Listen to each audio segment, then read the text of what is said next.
আপোনালোকে কৰা নাই আৰু সেই কাৰণে আপোনালোকে আমাক ভিতৰত যাবলৈ আপোনালোকে দিব নোখোজে আমি ভিতৰত গ'লে আপোনালোকৰ যি দায়িত্ব আছে এই দায়িত্ব যে আপোনালোকে পালন কৰা নাই সেই কথাটো এক্সপ'জ হৈ যাব সেই কাৰণে আপোনালোকে আমাক ভিতৰলৈ সোমাবলৈ দিয়া নাই কিন্তু আমি ভিতৰত সোমাব খোজো কাৰণ এইটো আমাৰ দায়িত্ব আমি বিৰোধী দল হিচাপে আমাৰ এটা দায়িত্ব যে যি মানুহৰ লগত অন্যায় হৈ আছে অত্যাচাৰ হৈ আছে সেই মানুহখিনিৰ প্ৰতি চৰকাৰ আৰু প্ৰশাসনৰ আপোনালোকৰ যি ন্যূনতম দায়িত্ববোধ সেই দায়িত্ববোধ পালন কৰিছে নে নাই সেই কথাটো আমি নিশ্চয় কৰি চালেহে বুজি পাম আৰু বুজি পোৱাৰ পিছতে আমি চৰকাৰক উপযুক্তভাৱে সমালোচনা কৰিব পাৰিম বা উপযুক্তভাৱে দাবী উত্থাপন কৰিম গতিকে আপোনালোকে আমাক কিয় যাব নিদিয়ে আমি মাত্ৰ 10জন 15জন মানুহ আহিছোঁ আপোনালোকে কিয় যাব নিদিয়ে এওঁলোকে নিজৰ পৰা কৰা নাই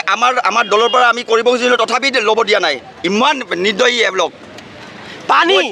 পৃথিৱীত এনেকুৱা কোনো ঠাই নাই যি ঠাইত পানীটো এলাউ নহয় হয়নে নহয় পানী ঘূৰাই দিছে সেই আপোনালোকে এই উচ্ছেদিত পানী পৰ্যন্ত দিবলৈ দিয়া নাই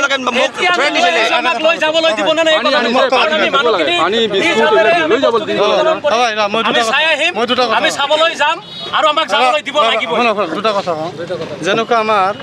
প্ৰশাসনতো কোনো ক'ব লগা নাই দায়িত্ব পালন কৰিবই লাগিব মই এটা কথা সুধিব খোজোঁ এই যিমানখিনি মানুহক উচ্ছেদ কৰিছে কোনো উচ্ছেদ ব্যক্তিয়ে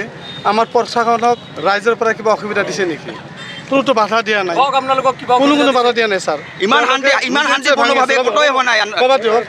মোৰ এইটাই দুখ লাগে আপোনালোকে চিনাক্ত কৰক কোন কোন ব্যক্তিৰ দ্বাৰা সেই মানুহখিনি খোৱা পানী খাদ্য যোগান দিয়া হয়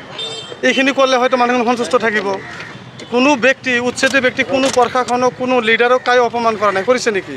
নিজে ইচ্ছাই ভাঙি আছে আৰু কিছু বাকী আছে ভাঙি আছে কিন্তু সেইখিনি মানুহ কিমান হাৰাশাস্তি দিয়া নিচিনা পাই আছোঁ আমি তাৰ কাৰণে মই ভাবোঁ আৰু কিছুমান আছে ছাৰ যিবিলাক ধৰক মেপৰ এৰিয়াত পৰা নাই মেপৰ বাহিৰত আছে সেইবিলাকো যোৱাকালি ভাঙা হৈছে তে যিজনক এতিয়া মই ক'ব খোজোঁ যে যদি তেনেকুৱা ছিষ্টেম আছে যেনেকৈ কৰিছে আমি আমাৰ প্ৰশাসনৰ লগত কোনো আপত্তি নাই আপোনালোকৰ চিষ্টেম বাধ্য পালন কৰিবই লাগিব এটা বস্তু মেছেজ দিব খোজোঁ এই খোৱা খাদ্যখিনি দিয়াৰ ব্যৱস্থা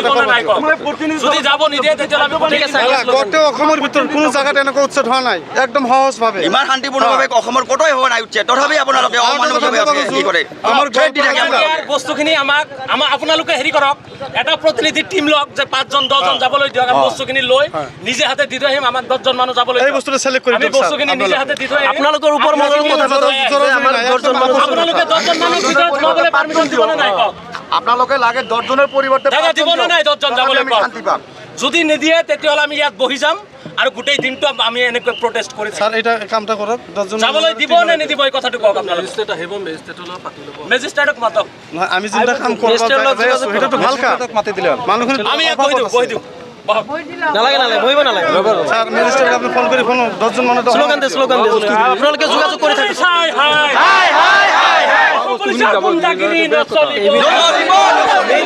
চৰকাৰ উচ্ছেদিত লোকসকলক পুনঃস্থাপন দিব লাগিবই উচ্ছেদিত লোকসকলক পুনঃস্থাপন দিব লাগিবই অমানৱীয় উচ্ছেদ কাৰ্য বন্ধ কৰক অমানৱীয় উচ্ছেদ কাৰ্য বন্ধ কৰক বিকল্প সংস্থাপন অবিহনে উচ্ছেদ বন্ধ কৰক ইছলামী শাসন বন্ধ কৰক বিজেপি চৰকাৰ অমানৱীয় উচ্ছেদ বন্ধ কৰক উচ্ছেদিত লোকসকলক